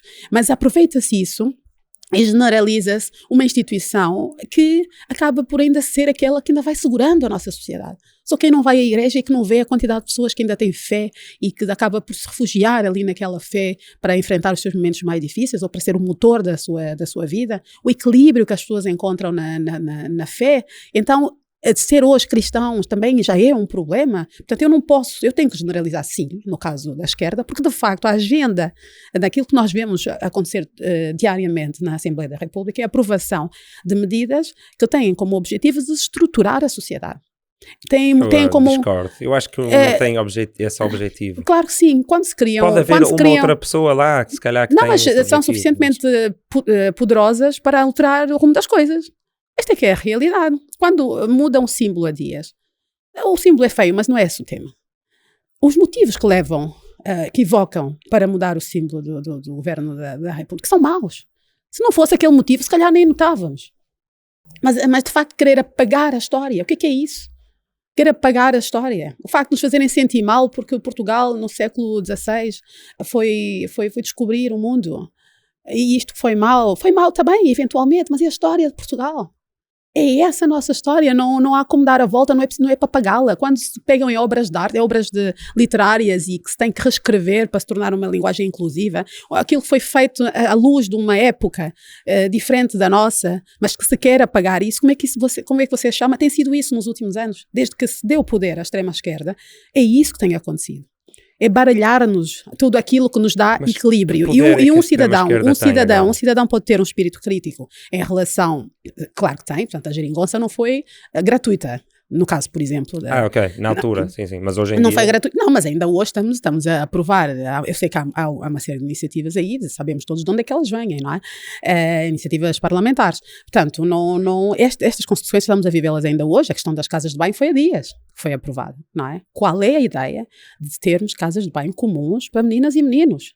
Qual é? O que é que isso traz de positivo, verdadeiramente, para a convivência sã entre os meninos e as meninas na escola, independentemente de se o menino depois vai ter tendências mais, se sentir um pouco mais menino ou não. Isto é irrelevante. O tema é, nós temos um... Eu não acho boa ideia, mas acho que é bem intencionado. Eu acho que as pessoas que defendem isso dizem, há meninos que não sabem ainda qual são e então não podemos obrigá-los a escolher. Façam uma terceira casa de banho. Pronto, não, o problema é que se fez uma terceira casa de banho, essas pessoas vão se sentir ainda mais estranhas. Mas e você acha que não se vai sentir estranho um menino que de repente aparece numa casa de banho de meninas? Pronto, era o que eu ia dizer a seguir. Não, porque fisicamente não há como enganar. Nós podemos dizer tudo o que quisermos. Até a pessoa pode dizer eu sou menina, eu sou menino. Não é? Cada um diz o que quer. Mas fisicamente não há como enganar. Os rapazes parecem ser rapazes e as meninas também. Portanto, imagina um rapaz com as suas características físicas que entra para uma casa de banho em que estão maioritariamente raparigas. Ou seja, aquela confusão ali dentro. Não é? O que é que acontece? Vai ser mais discriminado ainda. Sim, principalmente quando há um chuveiro e de repente tu és uma mulher e vês um pênis no chuveiro e não é muito confortável. Não, é desconfortável para todos, mas se nós percebermos, se isto não é libertador, ao contrário do que parece, está longe de ser libertador para uma criança que se sinta baralhada, digamos, ou confusa, ou até se sente diferente das outras. Não é verdade. As pessoas o que procuram é o máximo de normalidade e não é pelo facto de frequentar a mesma casa de banho que vai ser normal, porque depois tem aquelas que de facto se podem identificar com meninas, os rapazes que identificam com meninas e aí até é o menor dos perigos. O pior é para eles, eventualmente, que se podem fazer atacar pelos outros, mas para um rapaz normal, portanto normal no sentido de que se sente rapaz, que não tem nenhuma questão identitária em causa, estar na mesma casa de banho com uma menina, por algum motivo se separou as casas de banho, porque de facto, a certa altura da vida das pessoas, elas sentem necessidades físicas, começam a sentir prazer, enfim, e o que é que vai acontecer quando nós estivermos com meninas e meninos na mesma casa de banho? Quer dizer, é preciso pensar, estamos a tomar uma medida tão radical, porque há uma pequena porção da nossa sociedade que se quer afirmar do ponto de vista identitário. Sim, e então, de repente, muda a vida de toda a gente. O que eu estava a dizer é, eu acho que é bem intencionado quando se estão a focar só naquela criança, mas muitas vezes esquecem-se dos outros 99% mas como é que se vão sentir questão, e não põem na balança. Mas é que é essa questão, percebe? Sim. Mas acho que é bem intencionado, percebes? Concordas que é bem intencionado? Mas foi o que eu disse ainda há bocado em relação ao clima. A intenção é boa, a forma como se fazem as coisas, não é? Tão radical, irracional, irresponsável. É esta que é preciso combater, é esta que é preciso parar. Porque depois, de repente, coloca todo mundo no mesmo saco. E nós ainda temos uma maioria de pessoas que sabe muito bem se é mulher ou se é homem. Temos que estar de acordo. E onde é que quer estar, não é? Portanto, sim, se há dúvidas, se há crianças a proteger, temos que arranjar mecanismos para fazer, porque de facto as crianças são muito cruéis umas para com as outras, eu sei disso, e uma vez mais, está a ver, se não é por ser mulata ou negra, vai ser porque, olha, tem um jeito de menina ou um jeito de menino, não é? Os miúdos arranjam sempre maneira de se insultar sim. Isto há sempre forma, e eu acho que de todos os pontos de vista, seja do ponto de vista racial, seja do ponto de vista da identidade dos miúdos, seja da questão social, que é preciso tratar dessa questão social, por isso é que eu sou pelos uniformes, não é? Porque de facto uma coisa que acontece nas escolas é que os miúdos acabam por se distinguir uns dos outros pela forma como se vestem, não é? Está a ver? Isto sim era uma medida a sério. Se nós queremos que haja uma igualdade e que de facto as crianças não se sintam discriminadas socialmente, era pô-las todas novamente com o uniforme. Isto é uma coisa que eu defendo. Pública? Mesmo na escola pública, naturalmente, e sobretudo na escola pública. Também gostam dessa ideia. Também, mas e então?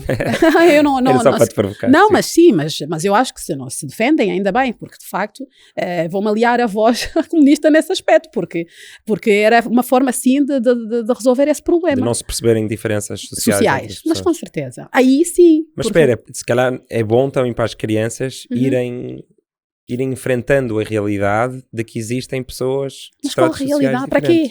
Qual é a utilidade? Sei, como é a utilidade? Enquanto as crianças estão a crescer, estão na escola, estão ali para aprender.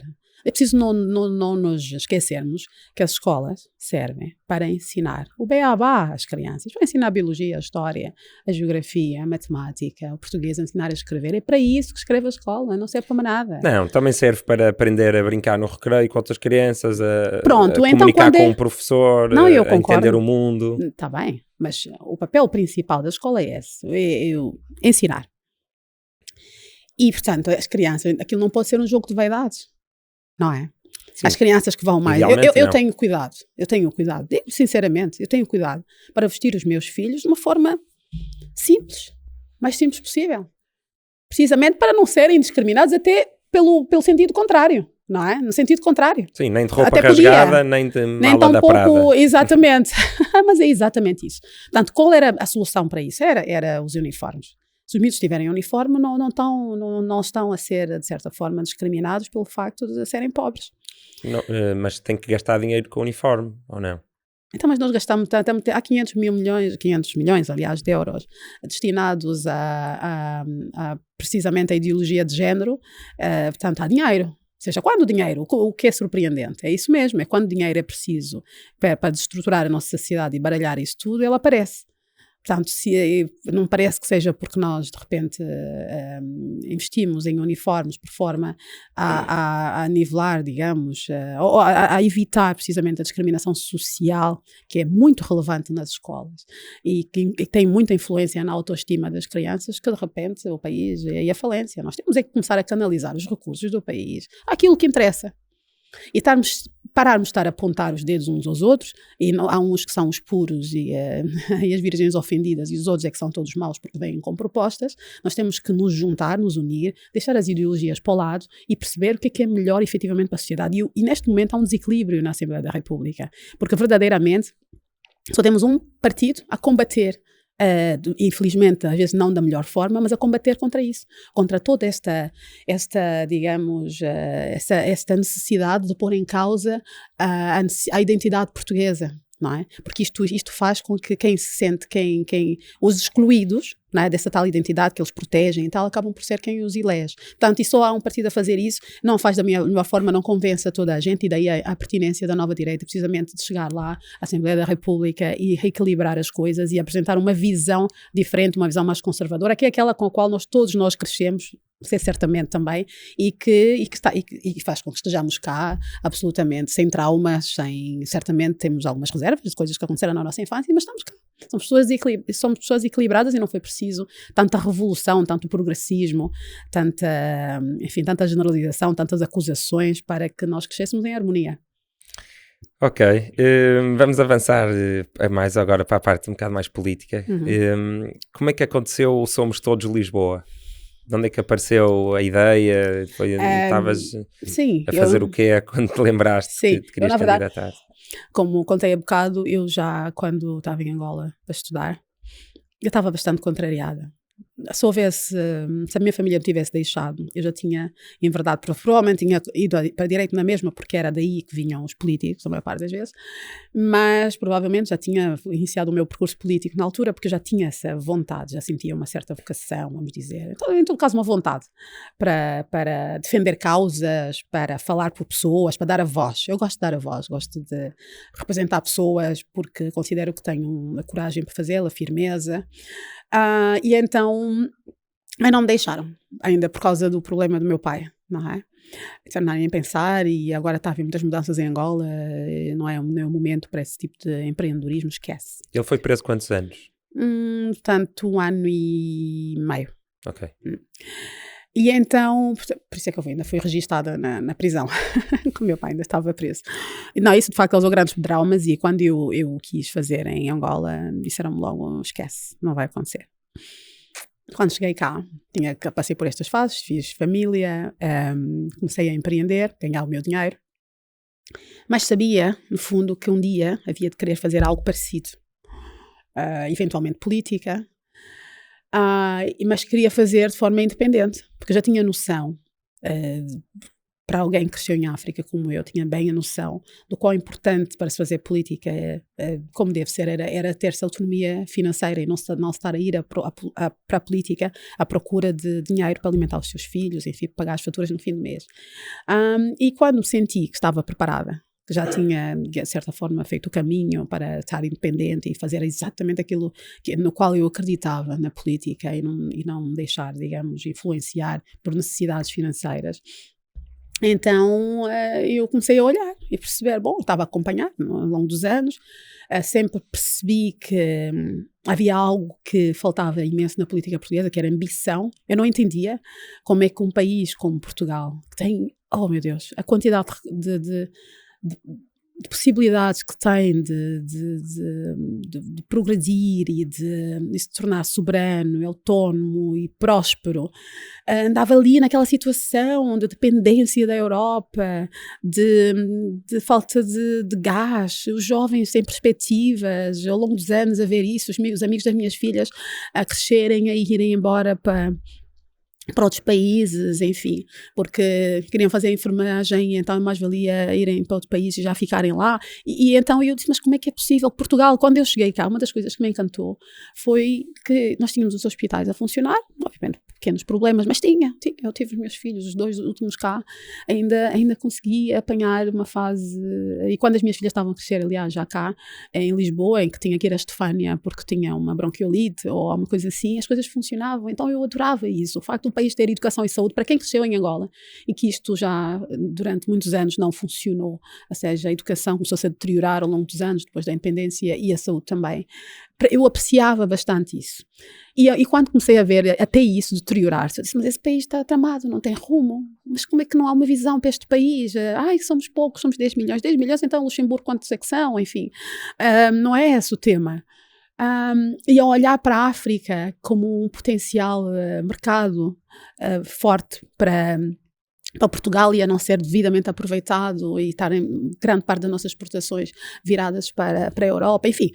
Vai ser o continente que vai crescer mais nos próximos 50 anos. Do ponto de vista demográfico, não é? Sim, e mesmo económico. E económico, claro que sim, tem todo o potencial. E a América do Sul também, parece que está de repente a acordar do comunismo e de socialismo, e então de repente há todo um potencial, aliás, há todo um mundo lá fora da Europa, fantástico. E com a vantagem de que Portugal tem, efetivamente, acesso a esse mundo, que é uma coisa que nem todos os países têm, é que você, como deve observar, por exemplo, a França está a ser simplesmente banida da África, não é? Os países do Sahel, aqueles países do Burkina Faso e tal, neste momento até já adotaram leis para que o francês deixasse de ser a língua oficial, portanto a coisa está assim tão grave quanto isso. Tem muitas tensões que nós não temos e era bom não virmos a ter, não é? Não queremos ter, não queremos ter, mas temos que desenvolver relações, aproveitar esse bom ambiente e desenvolver relações que também nos beneficiem e que criem um mercado, toda uma visão mais aberta à nossa economia, que não esteja centrada na Europa, que é decadente simplesmente. A Europa,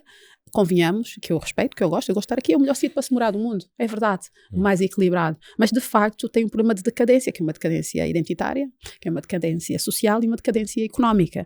E portanto Portugal tem que ter essa visão, não precisa se desligar da Europa, nós estamos aqui fisicamente, enfim, geograficamente falando, é o nosso eixo geográfico fantástico, mas há todo o eixo histórico de Portugal, que é o eixo da África e da Ásia e do Brasil, que está aí à nossa disposição, mas nós não fazemos nada para estreitar essas relações, não fazemos nada para sermos um player importante. E eu, ao observar isso, ao longo dos anos, pensei, bom, em vez de estares aqui a refilar todos os dias, vai lá e prende, mostra uma visão diferente, apresenta uma alternativa, tu gostas disso, eu adotei, eu sou portuguesa, quer dizer, o meu coração é totalmente está totalmente rendido a este país, e pensei que fui tão bem recebida, tão bem acolhida e tão bem tratada, tenho cá os meus filhos, pretendo continuar a estar cá, e então, por que não ir para além de só empreender e tal, bora lá dar voz, porque eu sei que como eu, há muita gente que vê o país desta forma, mas que depois não tem, há pessoas que são boas, são capazes, mas não têm coragem de ir para a política, porque têm medo, porque a política é suja, não é? Ou seja, a política a pessoa pode facilmente sujar-se em política, e nem toda a gente está com essa predisposição para pôr em causa a sua vida. Sim, a família. E a família, o equilíbrio da família. Um político muito famoso deve ter um bocado mais medo que aconteçam coisas aos filhos, não é? Assim... Sim, mas eu não sei se é tanto coisas do ponto de vista da segurança, porque ainda não estamos, ainda não chegamos a este ponto. Isso é incrível. Ainda não chegamos a este ponto, embora comece a haver umas tendências um bocadinho mais radicais que preocupam, mas na verdade ainda não chegamos a esse ponto. Mas é sobretudo a nossa vida privada, não é? de repente exposta, é o facto de muitas vezes a política ser ingrata, não é? Eu tenho plena consciência disso, de ser ingrata, e nós queremos fazer coisas, queremos fazer bem, depois a política trata-nos mal, e às vezes somos mal entendidos pelas pessoas que pretendemos representar, e elas são muito radicais, normalmente, na forma como manifestam descontentamento, enfim, há todas essas questões, e é por isso que há muita gente que não quer fazer política. Eu sempre fui mais atrevidinha, então, muito mais destemida. E então, esta é uma ferramenta importante, eu julgo que me vai servir imenso em política. E então decidi, olha, então agora estou pronta, não preciso de nada disso para viver, let's go, vamos a isso. E então fiquei a olhar o que é que se podia fazer, comecei a entrevistar alguns candidatos à presidência da Câmara Municipal de Lisboa em 2021, um deles, aliás, que acabou de falecer, não é? O Nuno. Entrevistei outros, comecei por ter, no meu Instagram, que era o Sanda Live, que inventei um show, que era para perceber, lives para perceber, no fundo o meu objetivo era perceber quem são os políticos, o que é que eles pensam, como é que eles pensam, será que eu estou à altura, não estou? Era esse o objetivo. E bom, a verdade é que ao fim de uns quantos eu percebi, ok, não só estou à altura, como é urgente. Isto parece pretencioso, eu sei, mas realmente achei que era importante trazer uma voz ambiciosa para a política, simultaneamente conservadora e ambiciosa, que eu não identifiquei em nenhum dos partidos, sobretudo de direita. E então, nas mesmas eleições, eu estou-me a referir a uma ambição para o país, uma ambição para fazer Portugal avançar, não é? Para fazer renascer Portugal, e eu não identifico isso no Chega. O Chega faz um bom trabalho, já o disse várias vezes, eu não sou a pessoa mais crítica do Chega, porque de facto faz um bom trabalho de abrir as almas dos portugueses para aquilo que é a podridão atual da política, que é importante que alguém denuncie, e ainda bem que o Chega chegou nesse aspecto, mas do ponto de vista da visão para o futuro, digamos, você se consegue visualizar alguma medida, se lembrar de alguma medida do Chega que lhe faça dar uma perspectiva de futuro para si e para os seus filhos. Não existe. Portanto, isso é que a nova direita quer fazer, é isso que eu trago para a política, é mostrar uma visão futura, e o nosso programa no partido tem precisamente isso, como é que nós vamos sair dessa situação de inércia, vamos dizer, e de degradação social e das instituições e isso tudo. Pronto. Mas então, nesta altura do Somos Todos Lisboa, tu disseste várias vezes, não sou de esquerda nem de direita. E agora o nome do teu partido chama-se Nova Direita. Sim, porque na altura não mudou. Na verdade é que foi francamente uma questão estratégica, porque eu julguei que era irrelevante a ideologia para aquilo que nós queríamos fazer. E não queríamos entrar para o jogo da ideologia naquela fase, porque na realidade eu era candidata à presidência da Câmara Municipal de Lisboa. E as autarquias são uma coisa bem diferente da Assembleia da República. Nas autarquias são decisões locais, sobre os problemas locais. Na Assembleia da República e no Governo é uma visão global, ampla do país, é dar um rumo ao país, é totalmente diferente. Daí que não senti necessidade de marcar a minha posição, isto também era óbvio, não é? Pelas minhas propostas, que eu era naturalmente mais conservadora e tinha uma visão muito clara para a minha cidade, que é Lisboa, mas eu sempre fui uma mulher direita, sempre fui pelo empreendedorismo, pela liberdade de empreender, sempre fui pela autonomia financeira, sempre quis que todas as pessoas ganhassem dinheiro e vivessem bem. Não há dúvida nenhuma. A esquerda também quer que todas as pessoas ganhem dinheiro e vivam bem. Não, a esquerda até aponta o dedo ao sucesso, não é? A esquerda condena-nos pelo facto de sermos sucesso, pelo facto de somos quem ganha dinheiro, ou o patrão, o chefe, ou quem tem sucesso, é o mal da fita, não é? Porque é o inimigo dos funcionários, é o inimigo dos pobres. Isto é o que a esquerda defende todos os dias na televisão. Eu não gosto dessas generalizações, mas está bem. Eu compreendo, mas é a realidade. Eu sei que é uma dura realidade, mas é isso que se vê todos os dias, efetivamente. Portanto, a esquerda está ali a trabalhar para pôr patrões contra funcionários contra patrões. Talvez mais marxistas, sim, medidas são adotadas, há medidas que são adotadas que causam tensão, claramente, entre patrões e os seus funcionários. Portanto, isto não é assim que funcionam as coisas, não é? A relação entre as partes numa relação de trabalho tem que estar toda a gente feliz e toda a gente cómoda. O patrão tem que ganhar dinheiro, o funcionário tem que ser útil e eficiente para o seu patrão, e o seu patrão tem que pagar a devida retribuição. Portanto, é uma relação em que toda a gente tem que vencer, mas não é esse o ponto de vista da esquerda, não é esse o ponto de vista comunista. Então, portanto, nesse sentido, eu sempre fui direita. E isso de dizermos que não há ideologias, que elas são irrelevantes e tal, e eu não concordo.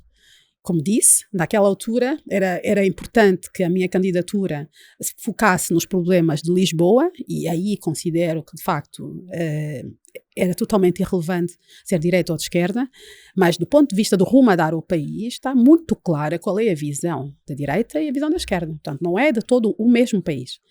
Daí que eu acho que quem quer se... As pessoas que dizem sistematicamente, mas agora foste chamar o teu partido de Nova Direita. Sim, chamo Nova Direita, porque isto significa uma visão muito concreta, muito específica para o país, que não é a mesma da esquerda, e portanto é preciso distingui-las. Eu sei que há partidos, porque querem o voto a todo custo, que andam ali no limbo, mas eles sabem o que é que são.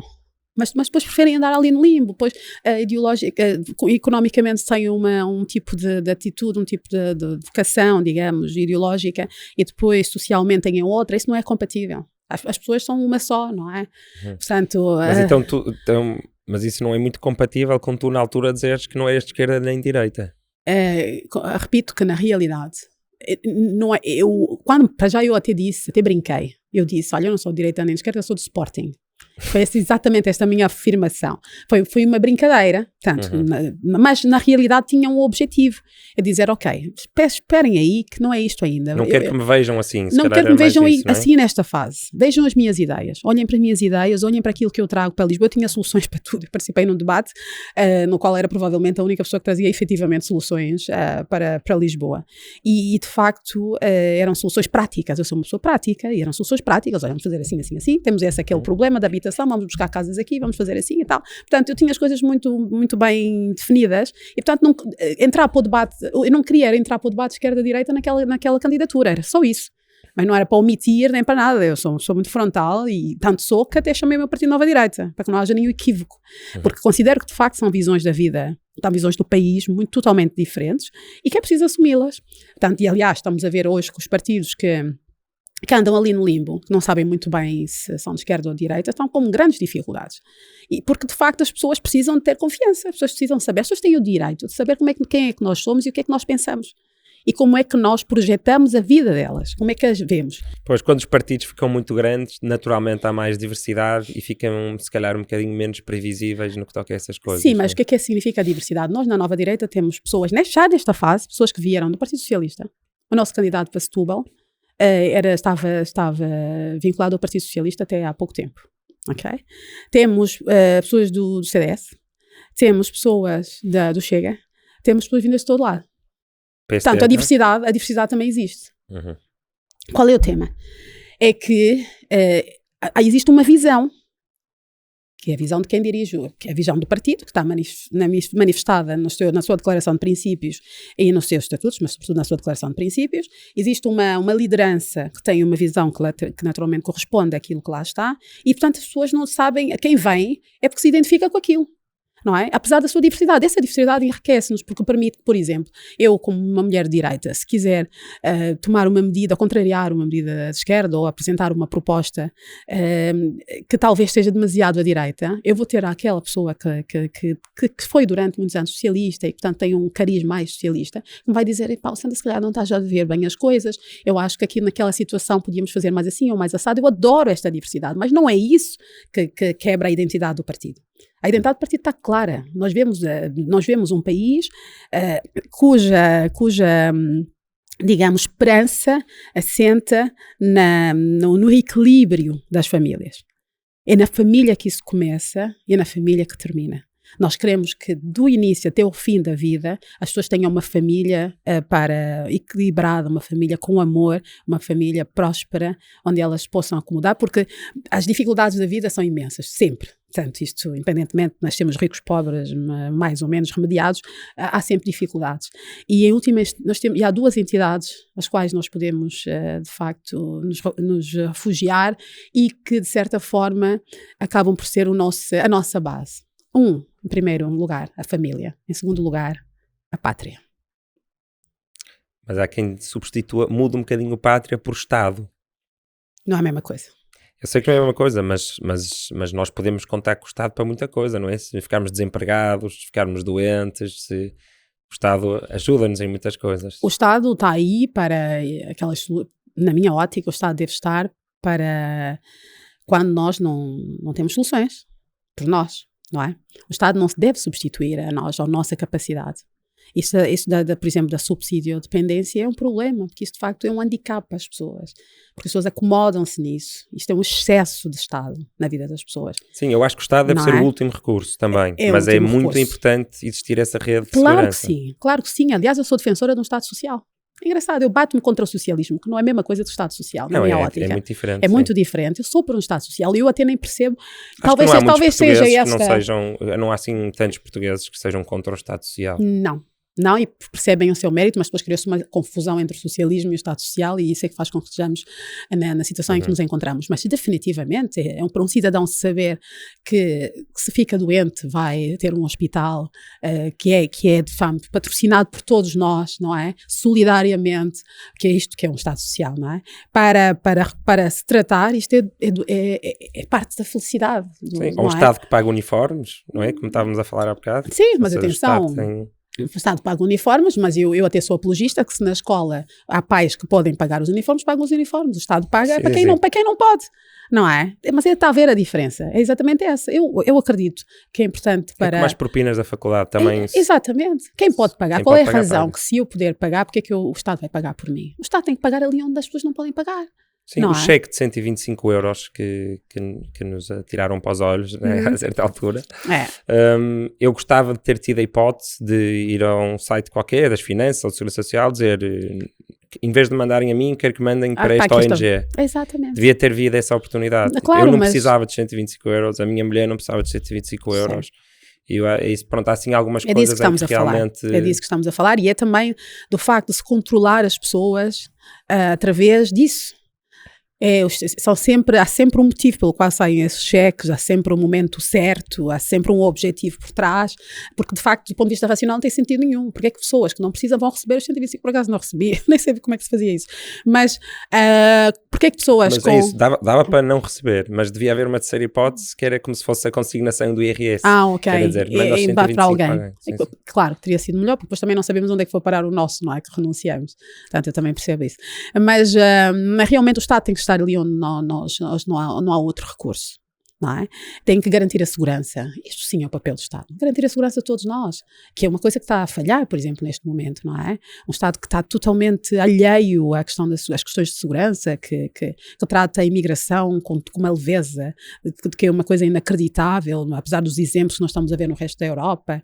Enfim, que maltrata a polícia, as forças de segurança, que não tem preocupações com a defesa nacional. Então, mas o que é isso, não é? Isto não é, para mim, não é método. Eu acho que Portugal precisa de facto, estou convicta, precisa de uma visão totalmente diferente para este país, ambiciosa. Eu quero que os jovens sintam que não precisam sair daqui para prosperar. Isto para mim é crucial. As minhas filhas, a maior parte das coisas até que eu proponho, eu vivo.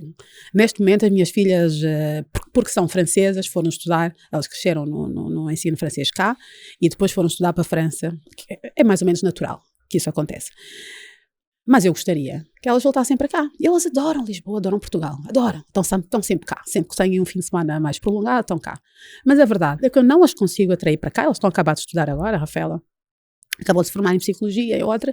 Mas, eu estaria a condenar a minha filha a ganhar uma miséria, não é? Para vir trabalhar para cá, apesar de ser super talentosa e de facto escolheu ir para a Psicologia porque gosta daquilo, mas de facto, com que argumentos é que eu vou trazê-la para cá, não é? E como isso, há imensas famílias a passar por essa situação. Então, é isso que é preciso reverter, é dar uma visão de futuro para este país. E nós temos recursos, temos forma, temos condições para isso. O que Portugal precisa fazer neste momento é, de facto, olhar para as novas propostas políticas e dar uma oportunidade, porque claramente os partidos velhos têm-se demonstrado demasiado velhos e demasiado grandes para terem disponibilidade para pensar efetivamente no país. Gosto da ambição. O que é que já percebi o que é que vos diferencia do Chega e acho que do resto dos partidos assim, da chamada direita. O que é que vos diferencia do CDS? Eu diria que há mais semelhanças do que diferenças. Pois, parece-me parecido. Sim, eu se tivesse entrado para a política mais cedo, e se o CDS não estivesse numa fase tão confusa como estava, provavelmente era o partido no qual eu teria aderido. eu teria entrado, porque de facto uma visão, deixou de ser, daí ter perdido o eleitorado, era uma visão na qual eu acredito. Agora, de facto, o problema do CDS, falando no que nos distingue, é que o CDS tornou-se numa entidade burocrática, velha, prescindiu daqueles valores intrínsecos à fundação do partido, abdicou deles pelos mesmos motivos que, por exemplo, a Iniciativa Liberal, que querem agradar a toda a gente, querem ir buscar eleitorado a todo custo e acabam por prescindir de uma forma pouco inteligente até, porque se há uma coisa que o eleitorado aprecia é convicções, são as convicções. Até podemos estar contra aquela convicção, mas aquela entidade, aquele partido tem aquela convicção e eu sei que naquele tema em concreto eles vão defender. Portanto, o CDS deixou de ser isso. E eu confesso que quando comecei a pensar em entrar para a política, foi o modelo inicial do CDS que me motivou. Foi o modelo que eu estudei. Agora já não há CDS, aquele CDS já não existe. E não é só pelo facto de já não estar presente na Assembleia da República, eles apesar de tudo ainda têm autarquias, enfim, ainda tem um deputado, é o eurodeputado. Mas em março imagino que consigam eleger pelo menos um. Eles de todas maneiras agora vão, e como têm ido nos últimos anos, vão sempre atrelados ao PSD, portanto nós não conseguimos saber o verdadeiro valor do CDS, a última vez que foram, foi o que deu no que deu, não é? Mas isto não é algo que me causa alegria necessariamente, mas torna pertinente a existência da nova direita.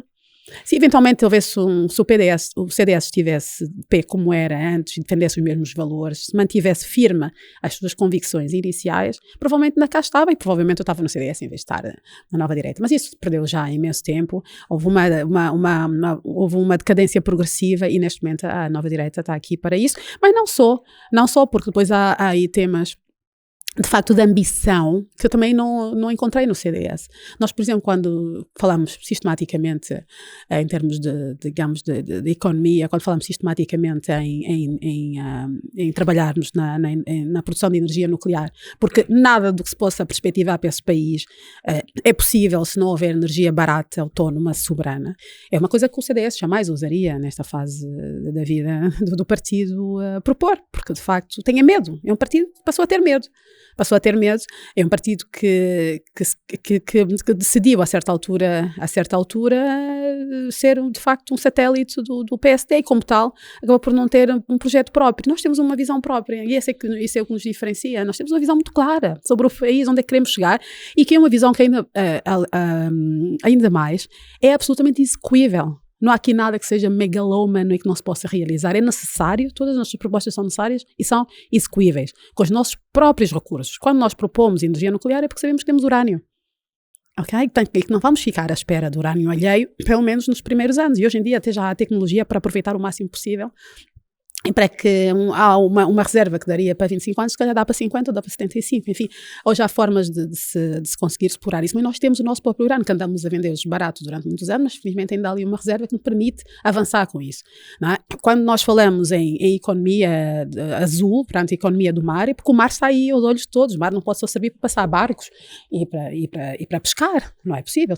Também deve servir para a aquacultura, para nós nos alimentarmos melhor. As famílias portuguesas, por exemplo, não comem, as menos favorecidas que não comem peixe porque o peixe é muito caro. Ora, isso faz muita diferença no equilíbrio nutricional das crianças, que acaba por provocar o seu desequilíbrio, acaba por provocar as situações que falamos inicialmente, essa questão das crianças não crescerem da mesma maneira, com as mesmas capacidades, pelo facto de não terem uma alimentação de vida. Mas nós podíamos perfeitamente desenvolver a aquacultura, porque temos de facto tanto mar, de forma que o peixe fosse, digamos, acessível à maior parte das famílias, produzirmos mais, multiplicarmos, podíamos ir buscar energia das marés, para complementar com a energia com a energia nuclear que nós estamos aqui a propor, por exemplo. Podemos desenvolver a indústria farmacêutica, porque de facto tudo que é produtos do mar acabam por poder ser explorados tanto na indústria química como na indústria farmacêutica. Podemos reativar a nossa indústria naval, por exemplo, que durante muito tempo foi muito importante. Nós temos uma localização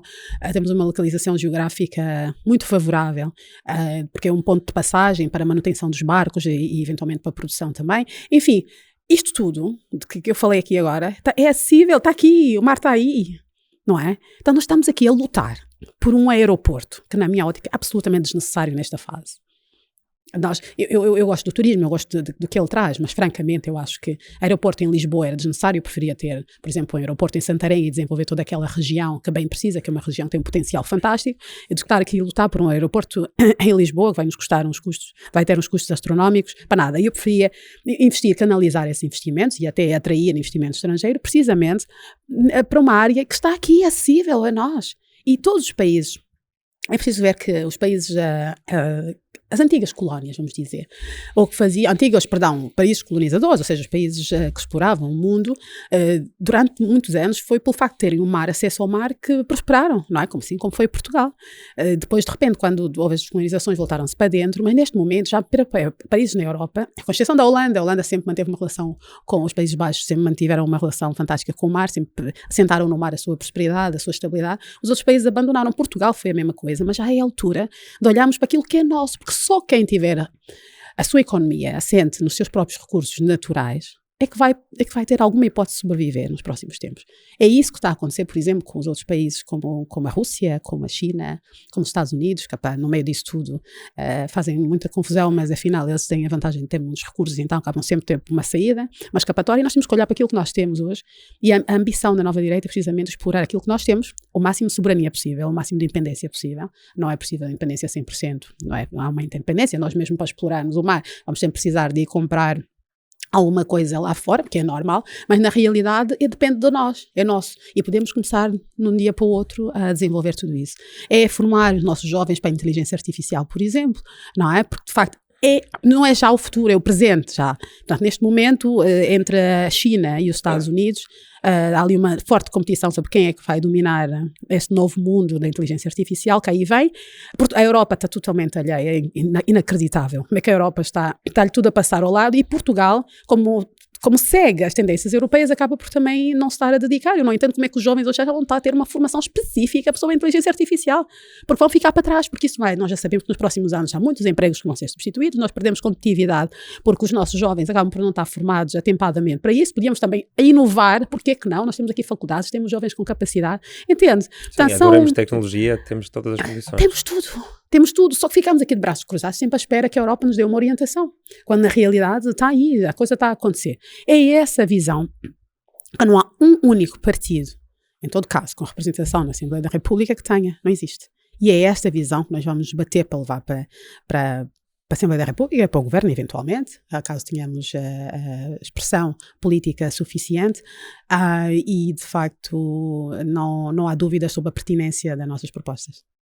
Só falta aqui falarmos de dois assuntos, que é saúde e impostos. Já não temos muito tempo, mas assim, em 5 minutos, qual é que é a vossa visão para a saúde e para os problemas todos que temos tido, tanto do lado do fraco serviço, que em muitas áreas, não todas, que tem havido, mas também dos médicos que se queixarem de trabalharem demais, ganharem de menos? Não, mas aqui na saúde parece-me que há uma série de problemas distintos e que depois fazem com que esta situação esteja no estado em que está. A questão da redução das horas de trabalho, isto foi um erro crasso. O facto de se trabalhar menos horas, sem que se tenha tido a preocupação de substituir estas horas de trabalho, por tecnologia, 2, por outras pessoas, porque de repente são milhares de postos de trabalho que se perdem à medida em que se reduziu as horas de trabalho. Logo isso foi um problema. Isto, mais uma vez, foi uma daquelas manobras fantásticas para que tem só o objetivo eleitoral, mais nada, porque não tem racionalidade rigorosamente nenhuma. Nós temos um país de pouca produtividade, fazer as pessoas trabalharem ainda menos. Atenção, eu até sou apologista de eventualmente pegar um dia da semana, a meio da semana ou quarta-feira, ok, de repente não trabalhamos, mas tem que compensar nos outros dias. As pessoas têm que trabalhar. Portanto, ou seja, nós temos de trabalhar, temos que produzir, precisamos de mão de obra. E daí que todas estas... para não acho que a ideia era não sobrecarregar essas, por isso era preciso contratar mais. Então, para reduzir as horárias era preciso contratar mais. Não, sem dúvida. Era preciso contratar mais. Não estamos, como é que, se nós já tínhamos os serviços assim, mais ou menos, digamos, em termos da capacidade de assistência às pessoas, se de repente retiramos horas de trabalho e nós substituímos, o que é que acontece? Há uma perda efetiva de produtividade. Pronto, e são as coisas... Por isso, em Portugal faz-se muitas coisas sem pensar. É inacreditável como é que os políticos, cheios de gravata e doutora daqui, doutor para ali, cheios de conhecimento e livros editados e tal, que são chamados para o governo, mas na realidade depois cometem esse tipo de atrocidades, são atrocidades para o país. Depois há a questão do acesso à formação da medicina, não é? Que de facto continua altamente elitizada, que eu acho que é um absurdo que assim seja. Eu acho que temos que democratizar mais a área, não há razão para ser mais exigente do que as outras, não há. Quer dizer, há um nível de exigência, sem dúvida, até porque estamos a falar da saúde, da segurança das pessoas, mas é preciso formar mais pessoas, é preciso que haja mais médicos e dar-lhes condições de trabalho. E como é que isso se faz? Mas o Estado não pode pagar mais. Como o Estado não pode pagar mais, mas também o Estado, peço desculpa, não pode fazer tudo. É preciso olharmos para os modelos que temos aqui ao nosso redor. E nós somos apologistas de um modelo em que as pessoas escolhem para onde é que vão. As pessoas escolhem, olha, eu prefiro ir para o privado ou vou para o público. É uma escolha das pessoas. Isso com base, naturalmente, mas isso tem custos enormes, as pessoas de repente vão para o privado e quem é que paga isso? Então, mas olha, nós temos taxas moderadoras, elas existem. Portanto, obviamente, ao longo dos anos foram sendo reduzidas, enfim, alteradas, mas elas existem. Uma pessoa que vai para o privado e que paga a maior parte de nós, pegava em 20 euros, não é? De uma taxa moderadora, por exemplo, e ia para o privado. Que é o que acontece, por exemplo, em França, é um modelo que eu conheço bem. Essas nossas propostas são sempre baseadas em modelos existentes. Então, e é um modelo que funciona bem. Cheque de saúde? Sim, exatamente. Ou seja, o Estado não se concretiza com um cheque, mas sim, o conceito é esse. Os privados têm uma convenção com o Estado. As pessoas chegam lá, pagam aqueles 20 euros, não são todos os médicos que depois aderem a isso, mas uma boa parte deles, que fazem um acordo com o Sistema Nacional de Saúde. As pessoas vão lá, pagam essa taxa moderadora para ajudar naturalmente o Estado com essa despesa e o Estado paga a diferença. Aquelas pessoas que não podem de todo pagar essa taxa moderadora e que têm que ir para o público, também vão para o público, mas está mais descongestionado. É um sistema que funciona tão bem, que eu não sei porque é que não se implementa, só pode ser por motivos ideológicos. Porque, de facto, nós temos uma capacidade incrível de desenvolver serviços privados. Os nossos hospitais privados são muito bons. O meu pai é médico. Faleceu em dezembro do ano passado. Fez agora um ano. E ele esteve doente com Covid no verão passado, no verão do ano passado. E esteve internado durante 2 meses. Um dos quais esteve em coma. Não foi disso que morreu, mas aconteceu. E ele é um médico com seu grau conceituado, na medida em que é cirurgião, enfim, é cardiologista, e sabe muito bem o que é que significa um serviço de qualidade e um serviço mais ou menos. E durante aquele período que ele esteve lá, ele estava em admiração total no hospital. Era um hospital privado, onde ele estava, e era fabuloso.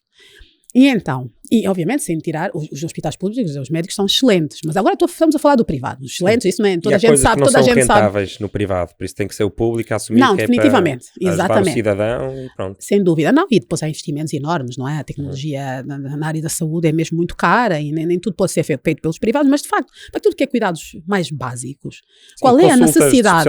Consultas de especialidade, exatamente. Os médicos, em alguns casos, preferem estar no privado, o privado paga um bocado melhor, isso não há nada que se possa fazer, nós vamos estar aqui agora a competir, o Estado estar a competir com os privados, não é isso, é dar outros privilégios, outras formas de compensar realmente os médicos para atraí-los, porque não vamos nos iludir, não é? O Estado não tem recursos ilimitados, nós não temos economia para satisfazer todas as vontades, mas podemos servir melhor, podemos estar mais à altura, dar outro tipo de ralias, às vezes os médicos, ou como os professores, às vezes o que pedem não é necessariamente dinheiro em dinheiro, às vezes há outras condições, outras propostas que se podem fazer, que se podem pôr em cima da mesa, que podem de facto facilitar as negociações, mas no caso, a nossa proposta concreta as pessoas escolhem, isso vai obviamente descongestionar os hospitais, enfim, o Serviço Nacional de Saúde, e parece fácil, não é?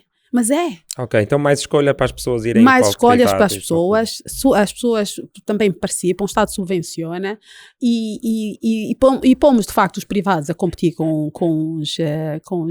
o público, mas é em igualdade de circunstâncias, não é? E aí, porque o nosso problema é, uma vez mais, nós até podemos ir buscar médicos cubanos, como agora fez nos últimos tempos, até podemos ir dar uma cedência, fazer outra cedência aos médicos e tal, mas não vamos resolver o problema de fundo. O problema de fundo é a falta de capacidade do Serviço Nacional de Saúde, e essa não se vai resolver de outra maneira que não seja dispersando, digamos, o serviço. Portanto, essa é a nossa proposta. E finalmente, impostos, subidas, descidas, mais IVA, menos IRC? Como é que... Não, sem dúvida, quer dizer, o que está a acontecer hoje com as empresas é qualquer coisa, as empresas são pobres em Portugal, as empresas não têm dinheiro, as empresas lutam não já pelo lucro, mas para a tesouraria, para o cash flow, como se chama. Algumas, outras ganham milhares de milhões de lucros que vão bem, para mas quantas é que lá são? fora. Está bem, é verdade, ainda há isso, sem dúvida, mas vamos objetivamente, a maior parte das nossas PMEs não tem dinheiro, não têm tesouraria, estão sempre ali à rasca, não não é?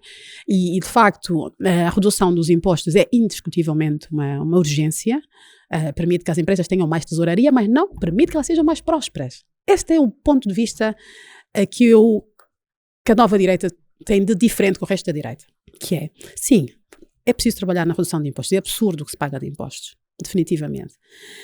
Mas depois disso, o que é que acontece? Qual é a expectativa? De repente vai todo mundo prosperar. Não é? Nós passamos o IRC até para 12%, por exemplo. Fantástico. Mas e depois? O que é que se vai fazer com esse dinheiro? Esse dinheiro vai permitir o reinvestimento? Não. O estado em que nós estamos, esse dinheiro vai permitir com que as empresas tenham um bocado mais folga. Vai permitir com que elas possam pagar melhor, eventualmente, os vencimentos, consigam recrutar mais talentos, consigam melhorar os seus quadros, é nisso que vai permitir. Mas nós temos que ir muito... Já é bom, mas isso não é... Isto é uma fase inicial do processo, não é? De transição para um modelo económico que funcione, próspero. E então... é uma medida urgente que tem que ser tomada imediatamente para dar essa folga e conseguir manter as PMEs em funcionamento, mas depois é preciso dar-lhes uma coisa da qual elas se queixam imenso, muitas delas, que é dar-lhes mercado. Porque nós temos um mercado que de facto é de 10 milhões de pessoas, das quais muitas delas estão já em idade, não é? A idade avançada, e portanto já não consomem a maior parte dos serviços. Quer dizer, se estivermos a trabalhar com hospitais e enfim, isso tudo bem, mas de resto das outras áreas as pessoas não consomem. Digamos, os consumidores de verdade são poucos, portanto nós temos que nos abrir para o resto do mundo. Simples quanto isso. Temos que ganhar mercado, temos que explorar. Não, mas em termos de venda... Em termos de recursos naturais. Não, por um lado nós desenvolver a nossa economia, mas depois o que por exemplo, um produtor, e nós queremos naturalmente reindustrializar Portugal. Há áreas que são bastante propícias para um consumo interno. Fantástico. Há pessoas que têm mais dinheiro, porque têm mais trabalho, porque a nova direita conseguiu pôr em prática essa economia azul, que de repente deu trabalho a imensa gente, está tudo bem. Mas depois há aquelas áreas, sobretudo, de grande especialidade, em que eventualmente o nosso mercado interno não consegue consumir. Então o que é que ele faz? Ele exporta. E a exportação? Sim, é essencial a exportação. É essencial. Então de que é que vive a Alemanha? De que é que vive a Alemanha? Não é? Outro dia eu vi, acho que foi Carlos Guimarães Pinto a dizer que o norte de Portugal tem o mesmo excedente comercial do que a Alemanha. Pois, não sabia, mas já está a ver. Aqui no norte estamos a fazer, acho eu, um bem bom esse trabalho. papel de, sim, somos acho que a única zona que exporta mais do que importa, ou pelo menos tem em percentagem, está igual à Alemanha. Não, é verdade, sabe-se que a nossa indústria aqui, seja do calçado, seja dos têxteis, seja do... Depois o sul é que nos está ali a arrastar, mas pronto. Sim, mas é verdade, há um desequilíbrio, é um facto, há um desequilíbrio muito grande, que é preciso naturalmente reequilibrar. Aliás, nós na nossa proposta até temos uma ideia de atrair pessoas para aquela zona ali de Setúbal, por exemplo, não é? Que depois acaba por afetar toda aquela região do Alentejo no sul, porque precisamente é preciso reequilibrar aqui um bocado a balança, não é? É preciso que a produtividade não venha toda do norte. Mas eu, nesse aspecto, respeito imenso. Estava só a puxar aqui a brasa para a mas é um facto, sim. Toda a gente sabe de onde é que vem o dinheiro. Em todo caso, de onde é que vem a produção, não é? A produção vem daqui. Mas, de facto, nós temos esse projeto para atrair investimentos, sobretudo na área da tecnologia, ali para aquela região, porque é preciso que, de facto, haja um maior equilíbrio de prestações em termos de produtividade no país. Então, como é que se abre o mercado? Abrir o mercado é olhar para fora. É parar de estar a olhar para o mundo como se fosse só Portugal, Espanha. Atenção, Espanha representa... Nós, se um dia aparece um líder espanhol que se zangue com Portugal por algum motivo, estamos bem tramados, porque a nossa economia, o nosso PIB dependem muito da nossa relação com a Espanha. Isto não é um país soberano. Um país soberano tem que diversificar o risco, tem que diversificar, digamos, as dependências.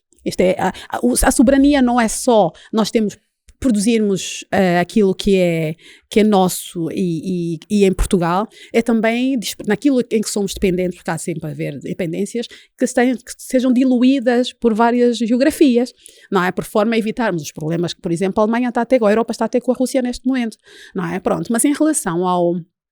Na prática, como é que se abre mais mercados para exportação? É indo para fora. É organizar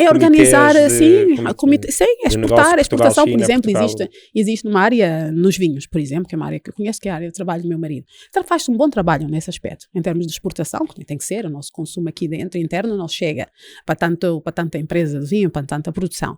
Tem que se fazer isso em todas as outras áreas, temos que exportar tecnologia. E o que é que o Estado pode fazer, então, para fazer isso acontecer mais rápido? O Estado tem que promover, o Estado tem que fazer feiras entre países. Tem que promover diplomacia. O Estado português deixou de fazer a diplomacia é em Bruxelas.